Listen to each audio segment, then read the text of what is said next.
What's going on, YouTube? Welcome back to the channel. Today we're working on the LS Swap 911. Let's show you guys what we got going on. All right, so I just removed the OEM oil pan and pickup tube. Since this is a rear sump setup, it had the blue O-ring. I just installed a Canton Racing front sump pickup. I had to use a red pickup tube. Let me see if I can find the bag for it. Here it is. In case you guys need this. But yeah, I just installed that, and I had to get these bolts from O'Reilly's to install it into the oil pump, because the OEM pickup pump is just a one-piece setup. And so we got that in.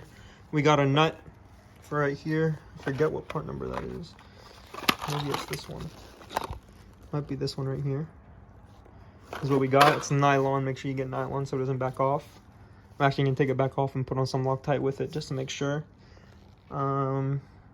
Next up, we're gonna put on the Canton Racing oil pan and see what's going on. All right, the oil pan is in, tightened up. We got a studs and nuts kit from Canton Racing all the way around. If you are not going to use a studs and nuts kit, be aware that when you are installing the pan, you are going to have to get two newer size bolts as well for the rear. You're going to need to get two more bolts like this, because the rear on the OEM pump has extremely long bolts for the rear of the pan to the rear of the block. So be aware that you're not going to reuse any of those long bolts, any of the two. You're going to use the regular size bolts all the way around, or studs and nuts kit. And Morosso did send me a kit for the oil pan. So actually, let me show you guys that. All right, now that we've finished the oil pan setup, we are working on some of the wiring. So this is the header box. And since this is a 996, we have to loop the fan wires. So here we have the green stripe and black and blue stripe. We're going to strip them and reconnect them to the other wires corresponding. So green and green, blue and blue. So let's do that. All right, so we have the first connector jumped. I'm working on the second one as we speak, from here to here. Then we got to jump it to, I think, connector D. I'll have to double check. But I ran out of these blue crimpers, or blue butt connectors, so I'll have to go to the store real quick and get some. All right, I ran to the store this morning, got some more butt connectors, got the wires connected up. So essentially we're done with the wiring back here. I'm gonna throw it all back together, see what we're working with, and then move from there. We're working on the cooling system for a little bit now.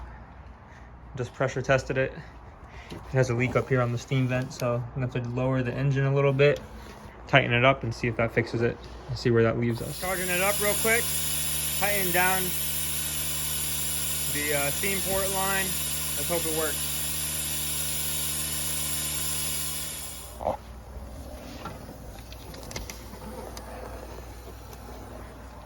Same spot.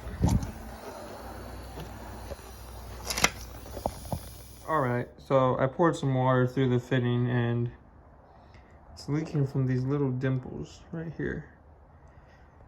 I don't know why, but I believe it's just a faulty fitting. So I ordered a new one, should be here tomorrow, but I guess we're done with this for now. Put this to the side and work on something else. All right, moving on from the cooling system. We just made a ground wire. Just get 4-gauge wire, 2 of these eyelids. I drilled them out a little bit so that way they'd fit. And I'll just run it from there to there to the chassis ground. Now our engine is grounded, and gotta figure out what to do next, since we can't do much really, but we'll figure it out. All right, we're working on the oil dipstick. Just removed this kind of like block off nut from there, or installed the brass fitting. The sandwich is between here, so that'll slide on here, and this will thread into it, sandwiching that this dipstick tube down into the oil pan. So let's install this. Well, that went quicker than I expected. This is now in, is routed. You have to bend it a little bit more to have it in the ideal setup, but yeah, I mean, I don't see why we can't start it. Let me get some things set up and let's see if we can start it. Never mind, it looks like we're gonna have to move it around again. Dipstick is sitting way out from where it should be. So I'm gonna try to move it on the other side of this mount. See what we can do with that. All right, we moved it, but it's still sticking out. So I guess I'm just gonna run it like this for now, and then, well, I'll probably just shorten it later. Just cut it over here. All right, just got back from my second or third trip from the auto parts store today. And this oil filter piece that I have, you can't use Camaro oil filter or whatever the parts store usually gives you. You have to ask for, here's the part number. It is from a Hummer. So we're gonna need to use a Hummer oil filter because that's what threads onto here. Those ones were way too big. Now this one will fit it correctly. Okay, so we have oil in the engine now. We have about 7 quarts. We have the correct oil filter on. We have 10.8 volts at the battery. So we're just gonna give it a crank. Took out all the spark plugs, so let's see what happens. See if we have any leaks or whatever, and we'll move from there. Because of the vibration. We'll see. That's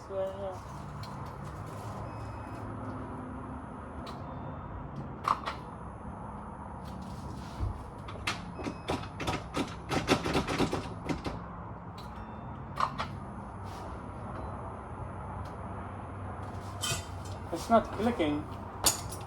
We don't have any fuel pressure either. Huh? I don't have any fuel pressure either. What does that mean? Fuel pressure? Oh, you don't have any fuel? What does that mean? The fuel's not getting to the engine. The fuel pump's not turning on. Oh, okay. So what's wrong? We'll figure it out right now.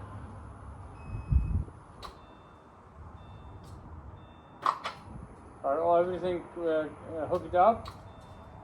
Everything From the wire harnesses, everything is hooked? Everything that I know of.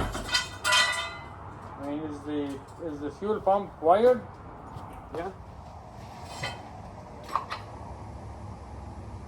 There's nothing. I mean, I hear it clicks to open up the thing, but it closes back. There's no I think fuel. there's not enough battery. You think so? Let me turn on the ignition and test how much we have with the battery.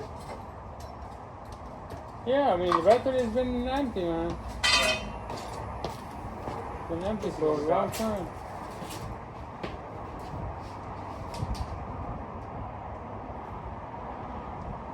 You're gonna have 14 minimum. 9 volts. Oh, forget it. I need at least 11 or 12. You have to have 14. 14 when it's charging. Do you have something that you can charge the car with? No. Huh? Oh no. I'll be back.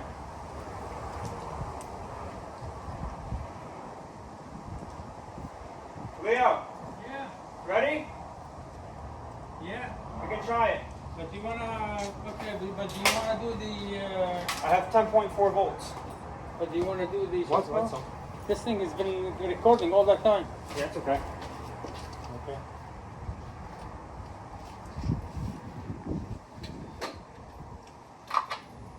Same thing. Not cranking. So there's no power on the what? On the ignition. There's power, it's just not sending power to the starter. Yeah, that's what I'm saying. The starter. Yeah. How are you gonna get the starter to work? Do you have a starter or do you don't have a starter? I do. Let You me do? check power at the starter. Maybe you don't have a starter. I do.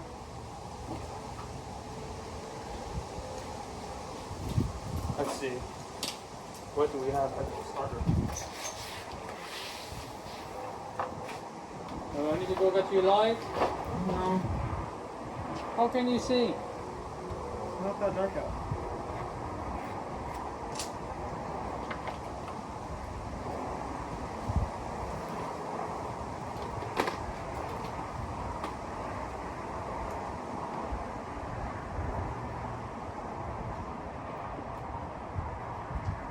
have 10 volts here. 10 is not enough, is it? Don't you have to have 14? Something. Huh? I need to have more, but 10. I'm surprised someone won't crank it. So what's the problem? Why are the brake lights on? Is the brake switch on? When you turn it on, it's on.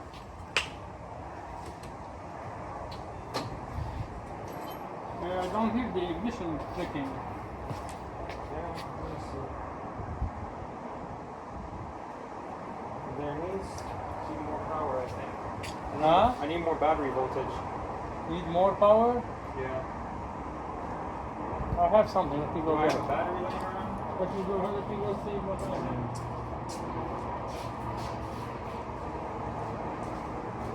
Bear with us. It's not that easy, I guess. All right, guys. That's what we got for today's video. We tried to start the car. It doesn't even crank, so we're gonna let the battery charge for the next couple of days. It's at around 10.8 volts right now.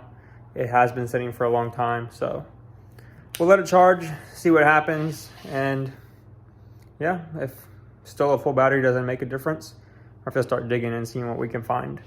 The relays are clicking, and we'll have to see. Maybe the computers aren't talking correctly, or we messed up the wiring a little bit.